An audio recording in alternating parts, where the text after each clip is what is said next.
Herkese merhaba arkadaşlar. Kanalıma hoş geldiniz. Evet, bu çok istediğiniz yabancı bir tasarıma ait tavşanlı çantamızı nihayet bitirdim. Kaç gündür buna uğraşıyordum. Tamamladım ve çok da tatlı oldu. Böyle pompumlu, çok şeker. İçine de yumakları doldurdum şöyle şey belli olsun diye. Dediğim gibi yabancı tasarımı ben kendime göre tarifimi yaptım. Yani bunun şu anki sayıları da bana ait. Kendim çıkardım tarifi. Şimdi örmeye başlayacağız. Bunun için neler gerekiyor? Önce bunlara bakalım. Normalde bunu kalın iple örmeyi tercih ediyorlar. Hani önerenler. Ben Peria ile ördüm. Peria koton ve bu ip normal bir kalınlıkta ve koton esnemeyen bir ip. O yüzden bu çanta için de uygun oldu bence. Yani zaten kalın iple örmesi de çok zor. Ama siz isterseniz çift katla da örebilirsiniz. Hani alize koton mesela çift kat örebilirsiniz veya farklı ipleri. Dediğim gibi ben Peria kotonla ördüm. Bunun için 2 tane beyaz kullandım. Biraz da arttı. Az bir şey arttı. Gövde pembesine de yine Peria'nın, bunlar eski ipler gerçi. Belki bu numaralar değişti bile. Böyle pembe pembe kullandım arkadaşlar. Numaralar okunmuyor bile, yani kaç yılın 04 yazıyor ama dediğim gibi amigurumi başladığım yıllardaki iplerden. Göz olarak 14 milim siyah göz kullandım. Renkli de kullanabilirsiniz. Hoş olur. Fermuarımız 17 santim ama benimki 20 santim içeride kaldı, yani uzun parça. Buna göre ayarladım. 17 santim bulamadık. Böyle metal olsun istemiştim şu kısmı. Evet, yine tığım aynı. Perya ördüğüm, yani koton ördüğüm için 2,20 tığım. Pomponuma da şöyle Nako'nun baby ipi minnoş kullandım. Pomponlar çünkü akrilik ip daha çok yakışacaktır. Kotonda böyle bir ağırlık oluyor. Ağır bir ip çünkü. O yüzden de elimdekini değerlendirdim. Bunu kullandım. Ondan sonra askı olarak da şöyle bir askı kullandım. Bunları takmak için şöyle 2 tane bunlardan gerekli. Bakın şu şekilde takması kolay. Bunları satan yerlerden, çanta malzemesi satan yerden alabilirsiniz. Hobimon'dan da alabilirsiniz sitesine girerek. Askı olarak da böyle kendi çantamdan kullandım. Çantamdan çıkardım. Böyle de takılıp yerine konabiliyor. Sırt çantası da yapabilirsiniz yine. Veya örerek çantanın sapını örebilirsiniz. Farklı farklı yapabilirsiniz. Evet, daha da uzatmayalım. Şunlar zaten artan iplerimi değerlendirdim. Az şu renkli iplerden gerekli. Bunun dışında bu kadar. O zaman hadi bakalım örmeye başlayalım. Evet, tavşanlı çantamızın önce gövdesiyle başlayalım. Tığ olarak yine 3 numara 2,20 kullanacağım. İpinizin kalınlığına göre daha kalın 2,5-3 milim örebilirsiniz. Tığlara göre değişiyor arkadaşlar. İplerin kalınlığına göre. Şimdi ipimi sabitledim. Ve 23 tane zincir çekelim. 1, 2, 3, 6. Evet, toplam 23 tane zincir çektim. Bir atlıyorum. İkinci zincirin içine 2 tane sık iğne yapalım. Daha sonra 20 tane zincire tek batalım.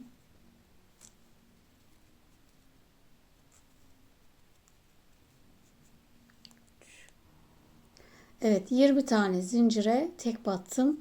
Son zincirimize 3 tane batıyoruz. 1, aynı zincirin içine 2, aynı zincire 3. Köşeyi döndük. Şimdi zincirimizin bu tarafına da 20 tane zincire tek batalım.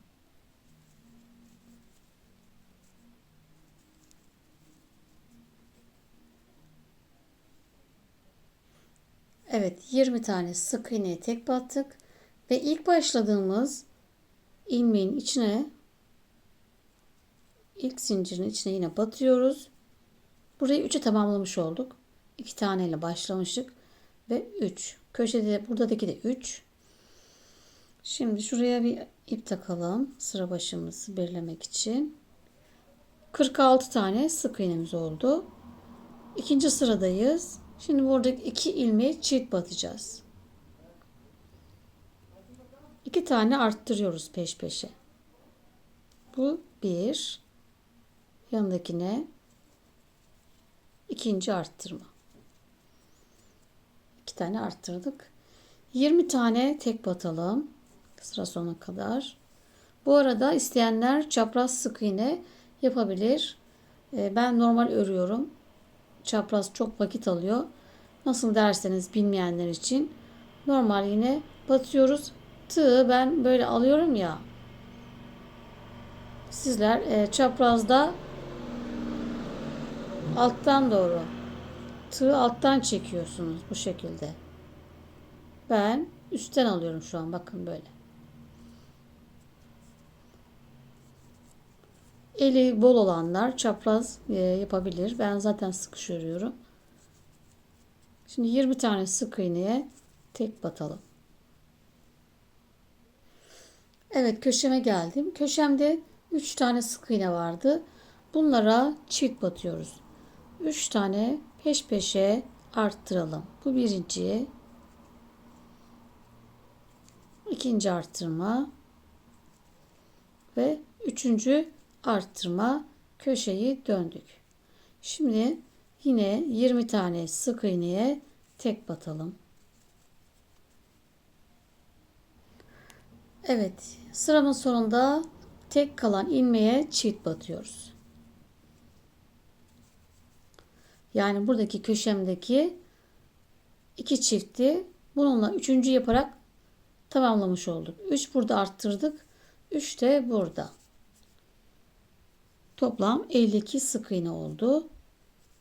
Üçüncü sırama geçiyorum. Bir tane tek, bir çift. Bir tek, bir çift. Şimdi 21 tane sık iğneye tek batalım.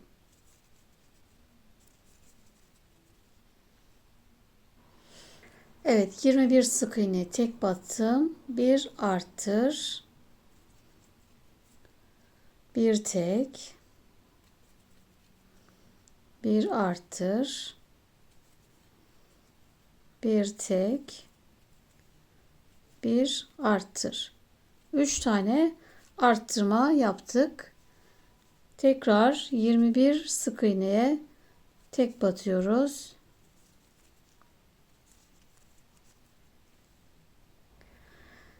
Evet, 21 sık iğne yaptık. Sıra sonundaki tek kalan ilmeğimize arttırma yapıyoruz. Çift battık. Ve 58 sık iğneye ulaştık. İpimi şimdi yeni sıraya başlıyoruz. Arkaya aldık. Dördüncü sıradayız. 2 tane tek, bir arttır, 2 tek, bir arttır. Yine 2 tane arttırma yaptık. Şimdi 22 tane sık iğneye tek batalım.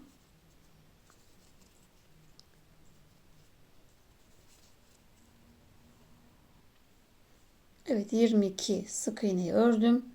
Bir arttırıyorum. 2 tek, bir arttır, 2 tek, Bir arttır. Yine 3 tane arttırma yaptık. 22 sık iğne tekrar örüyoruz.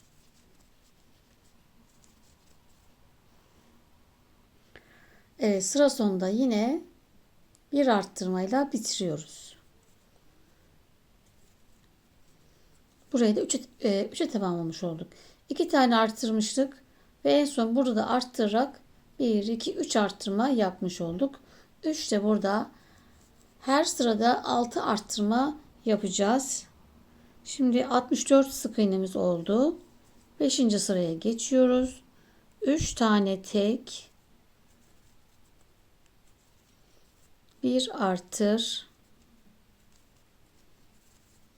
3 tek, bir arttır. Evet, 2 artırmamızı yaptık. 23 sık iğneye tek batalım.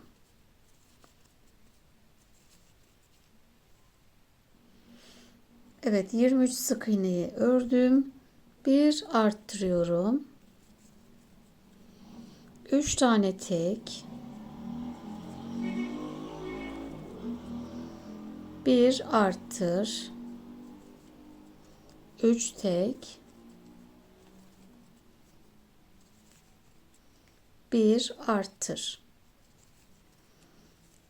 3 arttırmamı yaptım. 23 sık iğne yeniden tek batıyorum.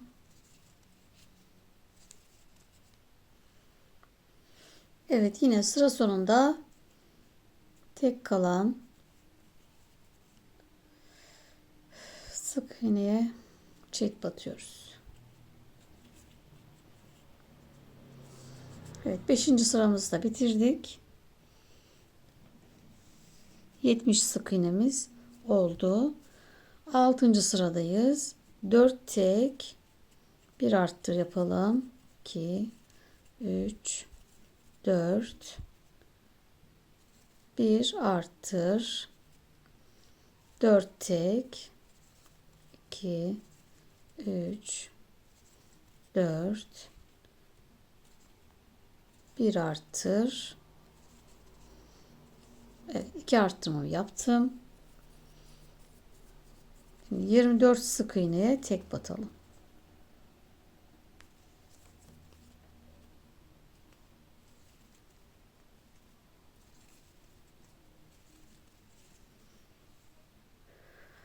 Evet, 24 sık iğnemi ördüm. Bir arttır, 4 tek, 4, bir arttır, 4 tek,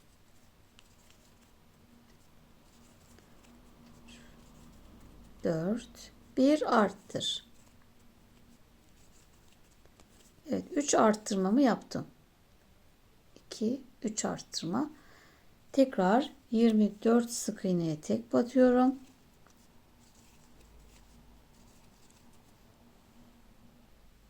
Evet, sıra sonuna geldim ve tekrar son arttırmamı yapıyorum. Sıra sonunda hep arttırmakla bitiyoruz. Alt alta gördüğünüz gibi. Ve 76 sık iğnemiz oldu. Şimdi 7. sıraya geçiyoruz. 5 tek, bir arttır yapalım. 1, 2, 3, 4, 5 tek, bir arttır. Tekrar 5 tek, 2, 3, 4, 5, bir arttır. Evet, 25 tane sık iğneye tek batalım. Evet, tekrar arttırma yapıyoruz. Bir arttırdım. 5 tek, 2, 3, 4, 5, bir arttır. 5 tek, 2, 3, 4, 5, 1 arttır. Evet, 3 arttırma yaptım. Yine 25 tane sık iğneye tek batıyorum.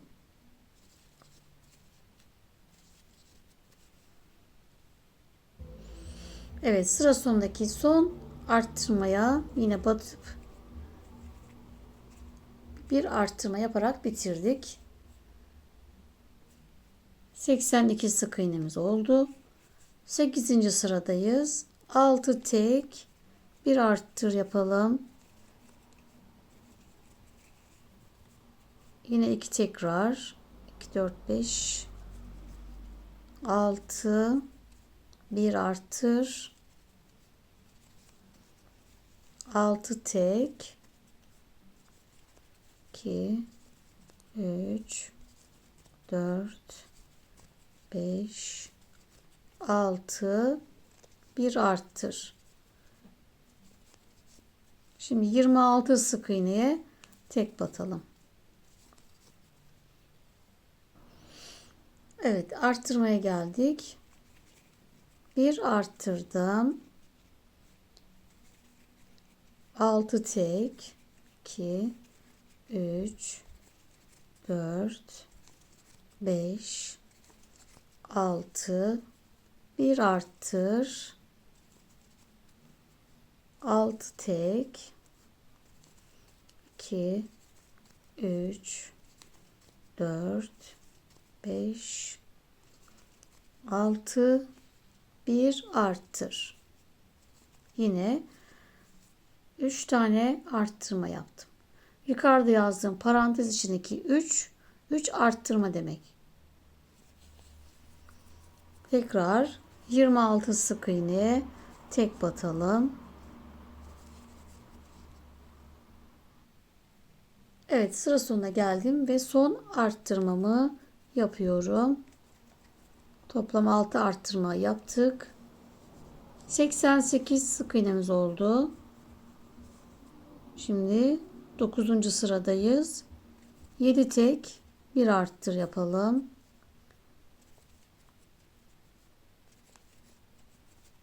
4, 5, 6, 7 tek, bir arttır. Tekrar 7 tek.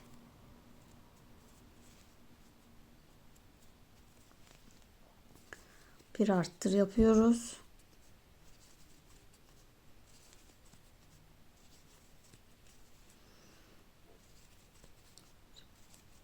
Evet, 7 tek yaptım. Bir arttır. 2 arttırma yaptık. Burada 2 arttırma. Şimdi 27 sık iğneye tek batalım. Evet, arttırma yerine geldik. Bir arttır. 7 tane tek.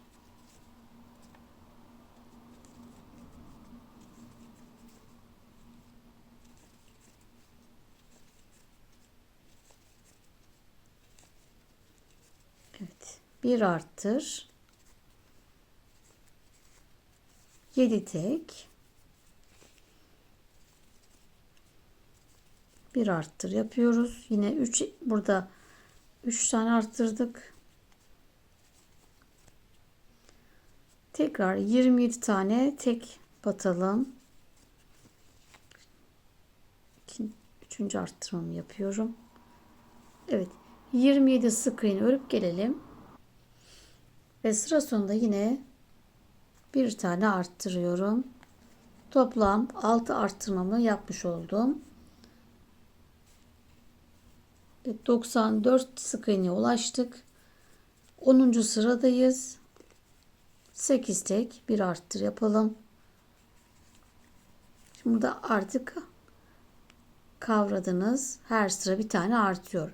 Şimdi 8 tek, bir arttır. 8 tek, bir arttır. Daha sonra 28 sık iğneye tek batıyoruz. tekrar arttırma, 8 tek 1 arttır, 8 tek 1 arttır. Burada yine 3 arttırmamız var. Tekrar 28 sık iğneye tek batıyoruz ve yine 1 arttır. Son sıramızda 100 tane sık iğne olacak. Örüp gelelim. Evet, 11. sıradayız. Yine 9 tek 1 arttır. 9 tek 1 arttır. Daha sonra 29 sık iğneye tek batıyoruz. Yine 1 arttır. 9 tek 1 arttır. 9 tek 1 arttır. Burada 3 arttırma. Tekrar 29 sık iğneye tek batıp son sıra ilmeğe çift batıyoruz. Arttırıyoruz. Ve 106 tane sık iğnemiz olacak sıra sonunda. Evet, 12. sıradayız ve arttırmalarımızı şimdi çoğaltacağız. 12 tane arttırma olacak bir sırada. 8 tane tek batalım. 1 2 3 4 5 6 7 8 tane tek 1 arttır. Bu şekilde devam edelim. 8 tek 1 arttır. 8 tek 1 arttır. Toplam 12 tane arttırma yapacağız. Sıra sonunda 118 sık iğnemiz olacak. Evet, en son 6 kalıyor arkadaşlar. 6 tane tek 1 arttır yapacağız. Tam 8 kalmıyor. Evet, 6 tek 1 arttır yaptım. Bu 12. arttırmaydı. Ve demiştim 118 diye. Şimdi 13. sıradayız. Bu sefer 9 tek 1 arttır yapalım. Sıra sonuna kadar aynı şekilde devam edelim. 9 tek 1 arttır. Toplam yine 12 arttırma olacak. Yine aynı arttırmanın içine yapıyoruz. Evet, yine en son 7 kaldı. 7 tek 1 arttır. Toplam 12 arttırma yaptım. Ve 130 ilmeğimiz var. Şimdi ölçü de verelim tabanımızın. Taban bitti. Evet, 15 santim. Tabanımız 15. Şimdi bundan sonra düz örgüye geçeceğiz. 14. sıradan başlıyoruz. 40. sıraya kadar döne döne yine düz öreceğiz. Toplam 27 sıra örelim arkadaşlar. Evet, toplam 27 sıra eksiltme artırma yapmadan döne döne düz ördük arkadaşlar. Şimdi 41. sıradayız ve 4 tane tek 1 azalt yapacağız. Sıra sonuna kadar 4 tek 1 azalt. Evet, 4 tek 1 azalt. 4 tek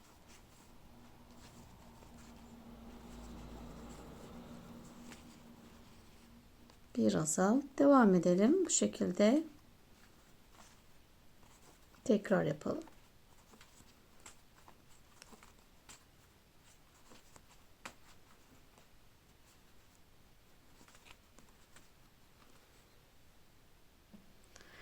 Evet, toplam 20 tane azaltma yaptık.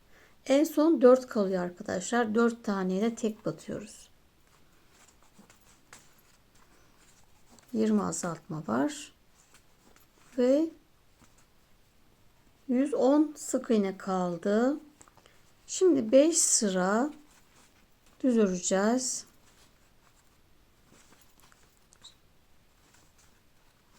Evet, 5 sıra düz örüp gelelim. Evet, toplam 5 sıra Düz örgümü tamamladım. Şimdi yeniden azaltma yapıyoruz. 47. sıradayız. 3 tane tek, bir azalt. Yine sıra sonuna kadar tekrar yapıyoruz. 3 tek, bir azalt, 3 tek, bir azalt şeklinde devam edelim.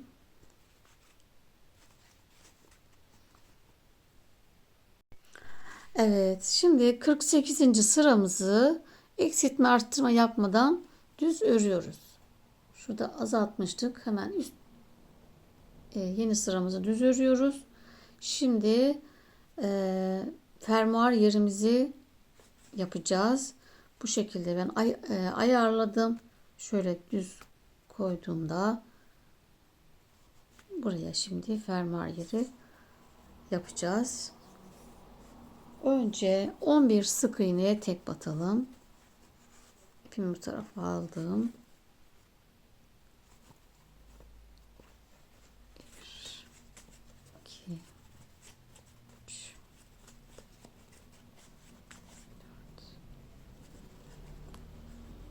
5,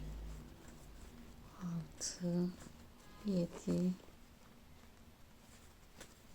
8, 9, 10. Evet, 11 sık iğne.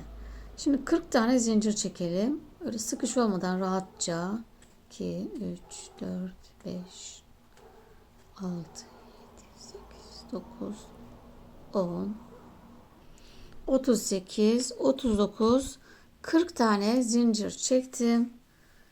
Yerimi hazırladım. Siz de 40 tane sayın. Buraya 40 sayıyoruz. 40 41.'ye batıyoruz. Battığımız bu da bir sık iğne olmuş oldu. Bu bir. Yani geri kalanı tek batıyoruz artık. 37 tane sık iğneye tek batıyoruz. Bu şekilde fermuar yerimizi yaptık. Şimdi sıra sonuna kadar her ilmeğe bir sık iğne yapalım.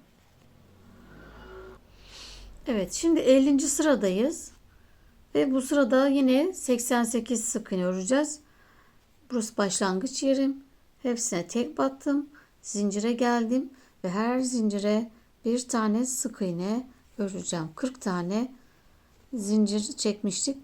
40 sık iğne olacak. Demek ki ayırdığımız ilmekleri yerine koymuş oluyoruz.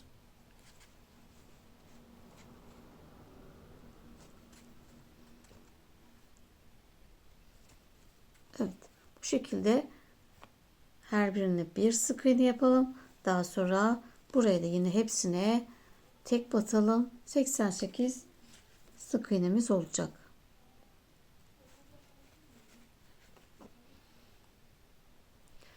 Evet, 51. sıradayız ve yine eksiltme arttırma yapmadan 88 sık iğneyi örüyoruz. Tek batıyoruz her birine. Bu sıramızda örüp gelelim.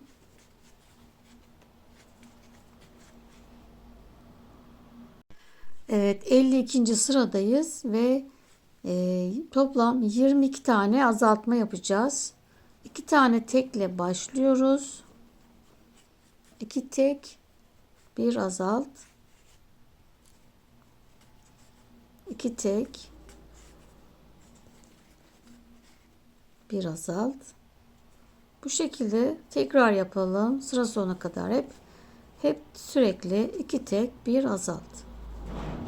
22 azaltmamız olacak. Sıra sonunda 66 sık iğne kalacak. Daha sonra bir sıra düz örelim.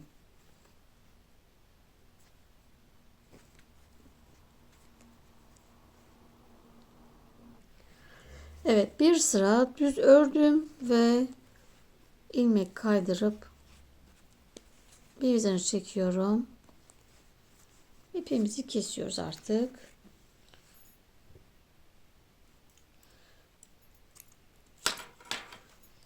Ve gövdemizi bitirdik arkadaşlar. En çok yoran kısmı bitirmiş olduk. Şimdi hemen ayağımızı örelim. Şöyle kolumu ördüm. Ayağımızı, kolumuzu, şu beyaz kısmı 4 tane aynı öreceğiz. Daha sonra kolu devam edeceğiz. Şimdi önce ayaklarımızı örelim 2 tane. Evet, ipimizi sabitledik. 8 tane zincir çekelim. 3, 4, 5, 6, 7, 8 zincir. Hemen bir atlıyoruz. İkinci zincirin içine 2 tane sık iğne yapalım. Bu bir. Aynı yere 2. 5 tane zincire tek batıyoruz. 1, 2, 3, 4 ve 5. Son zincire 3 tane. 1, aynı zincire 2, aynı zincire 3. Köşemi dönüyorum. Şimdi zincirin bu tarafa da 5 zincire tek batalım. 1, 2, 3, 4 ve 5. Birinci sıramızı bitirdik. 16 tane, pardon, ilk başladığımıza bir sık iğne daha yapıyoruz. Burayı 3'e tamamladık. İlk başladığımızda 2 yapmıştık. Bununla 3 oldu. Burada da 3.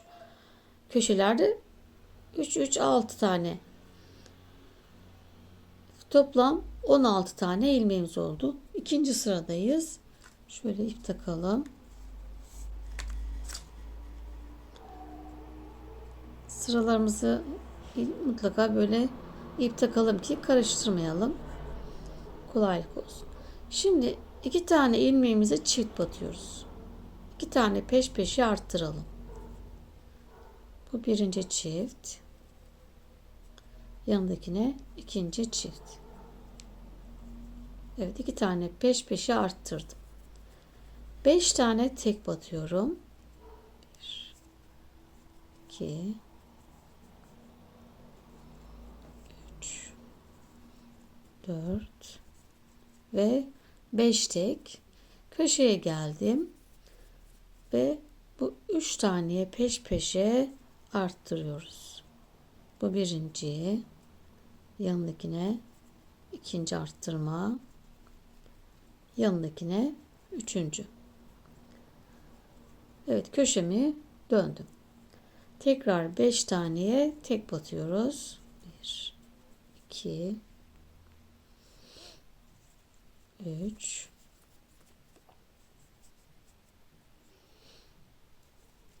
4, 5 ve son ilmeğimize çift batıyoruz. Yine köşelerde arttırma yaptık. Ve 22 tane sık iğne oldu. İpimi bu tarafa aldım. Şimdi 7 sıra eksiltme arttırma yapmadan düz öreceğiz. Her ilmeğe bir sık iğne yapalım.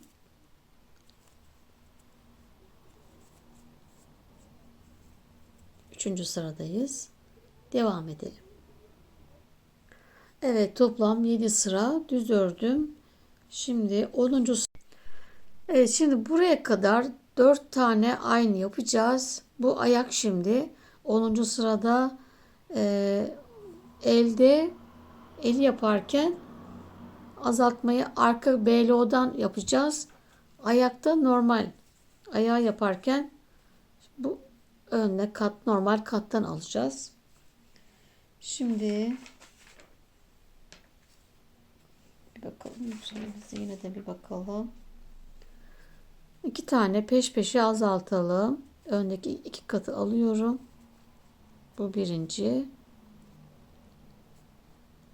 ve 2. 2 tane azalttık. 5 tane tek batıyoruz. 2, 3, 4, 5. 3 tane yine azaltıyoruz. 1, 2 ve 3. Tekrar 5 tane tek batıyoruz. 3, 4, 5. Son ilmeklerimizde yine bir tane azaltarak 10. sırayı bitirdik. Şimdi bir sıra düz örelim. 16 sık iğne kaldı. Ve hepsini tek batıyoruz. Evet, 11. sıramı bitirdim.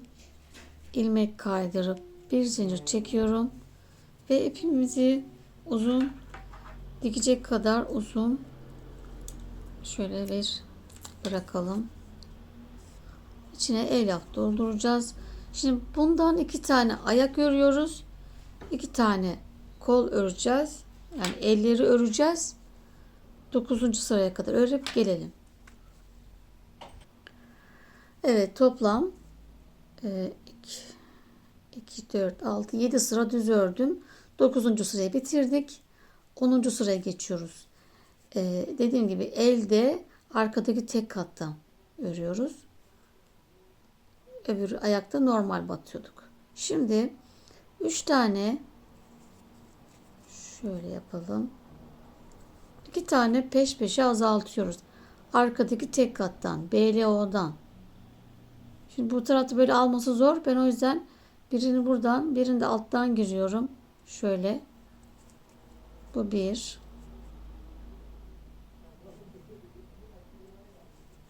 İki tane azalttım. 5 tane tek batıyorum. Arka kattan yine. Buraya pembeyle kolumuzu yapacağız.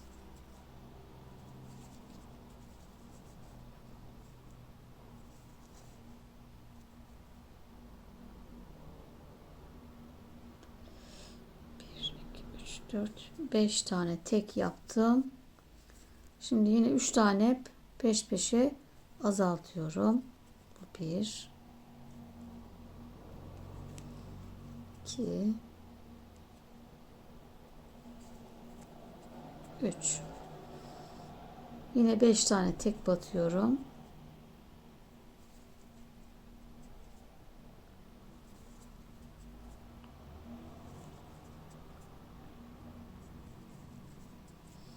Evet.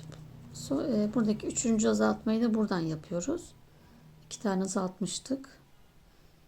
Burada bir tane azaltma yaptım. Evet, şimdi burada ipimizi biraz uzun keselim. Şöyle iğne geçecek kadar. Burayı toparlayacağız. Buraya ellere askı yapıldığı için bu kısmı kapatacağız. İçine elyaf dolduralım.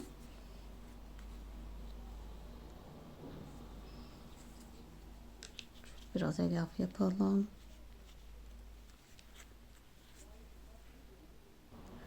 Evet, içerisine elyafımı doldurdum. Ve şu katlardan ikişer ikişer geçerek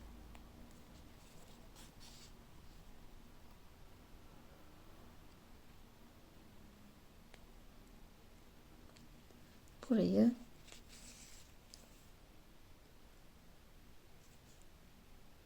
toparlayacağız, kapatacağız bu boşluğu.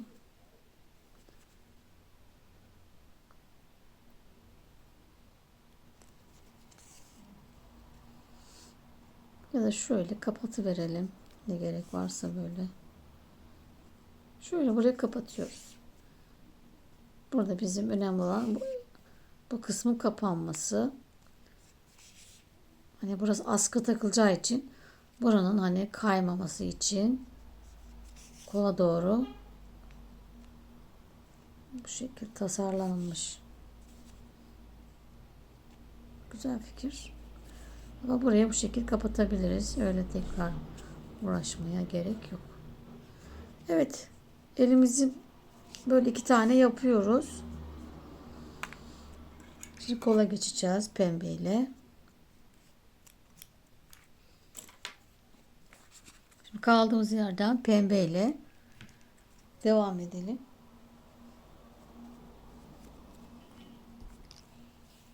İpimizi sabitliyoruz. Şöyle bir düğüm atalım. Evet. Sıra başımız şuranın devamındaydı. Evet, buradan devam ediyorum. Şuradan katlardan FLO'lardan öreceğiz. Şu kattan.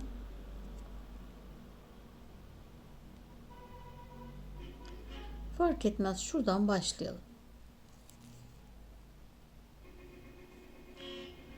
Evet. 22 tane sık iğne yapalım. Yani her ilmeğe bir tane sık iğne.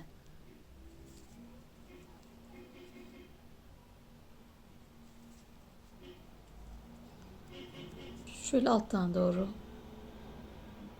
giriyorum.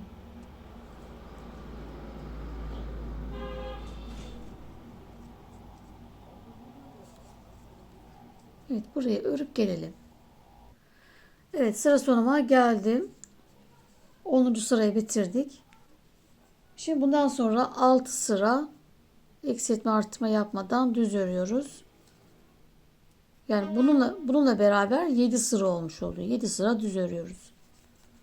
Şimdi ben 6 sıra daha öreceğim. Evet, toplamda 7 sıra düz ördük arkadaşlar. Ve şimdi artırma yapacağız. 17. sıradayız. Bir tane tekle başlıyoruz. Bir arttır.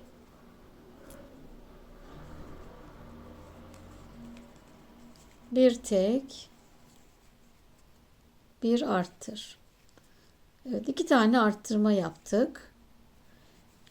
Şimdi 16 tane tek batalım.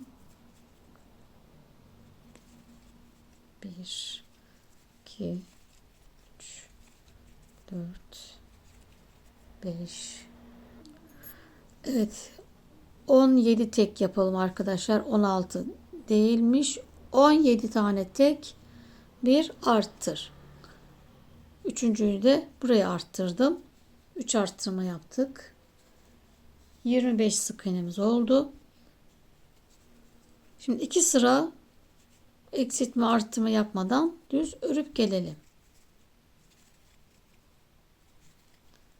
Her ilmeğe bir sık iğne. Evet, 20. sıradayız. 2 tane tek başlayalım. Bir arttır. 2 tek. Bir arttır. Yine 2 tane arttırma yaptık. Üçüncüyü de en sona yapacağız. Şimdi 18 tane tek batalım.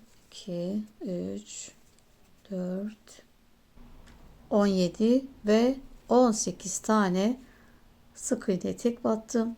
Son ilmeğimi de çift batıyorum. Yani arttırdım. Toplam 3 arttırma olmuş oldu. Şöyle kolumuz. Şimdi 28 sık iğneye ulaştık. Şimdi 2 sıra düz örüp kolumuzu koparacağız. Şöyle iftar saati yaklaştı arkadaşlar. O yüzden mutfağa gitmem gerekiyor. En son şu arttırma yaptık. Daha sonra 2 sıra düz örüyoruz. İpimizi şöyle biraz dikecek kadar uzun bırakalım ve kolumuzu bitirmiş olacağız. Evet. Videomuzu burada sonlandırdık. Çantamızın gövdesini, bacak ve kollarını çalıştık. İkinci bölümde görüşmek üzere. Hoşça kalın.